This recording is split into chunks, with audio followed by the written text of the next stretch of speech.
അടുത്ത ക്വസ്റ്റ്യൻ എന്ന് പറയുന്നത് ഒരു പ്രാക്ടിക്കലായിട്ടുള്ളൊരു സിറ്റുവേഷൻ. അതായത് നിങ്ങൾക്കൊരു സിറ്റുവേഷൻ തരുന്നു, നമുക്ക് കെയർ ഹോമിൽ നോർമലായിട്ട് വരാൻ സാധ്യതയുള്ള ഒരു സിറ്റുവേഷൻ. അന്നേരം ആ ഒരു സിറ്റുവേഷൻ്റെ ടൈമിൽ നിങ്ങൾ എങ്ങനെയായിരിക്കും റിയാക്ട് ചെയ്യുന്നതെന്നുള്ളത്.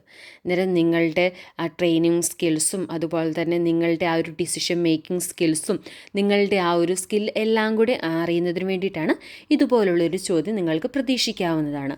അന്നേരം ചോദ്യം എന്ന് പറയുന്നത്, imagine your patient has a heart attack, what would you do? അതായത് നിങ്ങളുടെ റെസിഡൻറ്റിന് പെട്ടെന്നൊരു ഹാർട്ട് അറ്റാക്ക് വന്നു എന്ന് കരുതുക. നിങ്ങൾ പെട്ടെന്ന് എന്തായിരിക്കും ചെയ്യുന്നത്? നിങ്ങളുടെ ഡിസിഷൻ മേക്കിംഗ് സ്കിൽസും അതുപോലെ തന്നെ നിങ്ങൾ എത്രത്തോളം നിങ്ങളുടെ നോളേജും ഇങ്ങനെയുള്ള കാര്യങ്ങളെല്ലാം ചെക്ക് ചെയ്യുന്നതിന് വേണ്ടിയിട്ടുള്ള ഒരു പ്രാക്ടിക്കലായിട്ടുള്ളൊരു ക്വസ്റ്റ്യനാണ്. നേരം ഫസ്റ്റ് തന്നെ നിങ്ങൾ എന്താ ചെയ്യുന്നതെന്നുള്ളത് നോക്കാം. I would first call emergency services.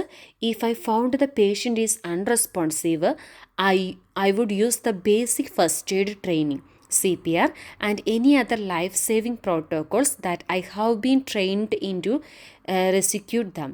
I would always remain calm, ensuring that the area has been cleared and the residence is comfortable. If the resident is conscious, I would speak gently with them and let them know that they are in good hands.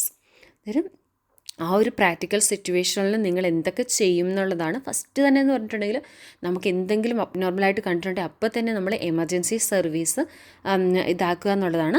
പിന്നെ നിങ്ങളിപ്പോൾ CPR എന്നൊക്കെ പറയുമ്പോൾ തന്നെ നമ്മൾ അത്യാവശ്യം നല്ല knowledge ഉണ്ട്, നമ്മൾ ആ ഒരു സിറ്റുവേഷൻ ഇങ്ങനെ ഹാൻഡിൽ ചെയ്യും, അതേപോലെ നമ്മുടെ ട്രെയിനിങ് സ്കിൽസ്, ഇതൊക്കെയാണ് നമ്മുടെ ഈ ഒരു ആൻസറിൽ നമ്മൾ കാണിക്കേണ്ടത്. അന്നേരം നിങ്ങൾക്ക് വളരെ ഈസി ആയിട്ട് നിങ്ങൾക്ക് ഇങ്ങനെ പറയാവുന്നതാണ്.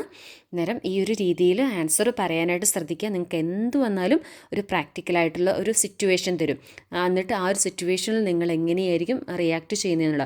ഇതിപ്പോൾ ഞാൻ ഈ ഒരു സിറ്റുവേഷനാണ് പറഞ്ഞത്. വേറൊരു സിറ്റുവേഷൻ പറഞ്ഞിട്ടുണ്ടെങ്കിൽ ഇപ്പോൾ നിങ്ങളുടെ റെസിഡൻറ്റ് പെട്ടെന്ന് നിങ്ങളോട് ഭയങ്കര അഗ്രസീവായി, നിങ്ങൾ എന്തായിരിക്കും ചെയ്യുന്നത്?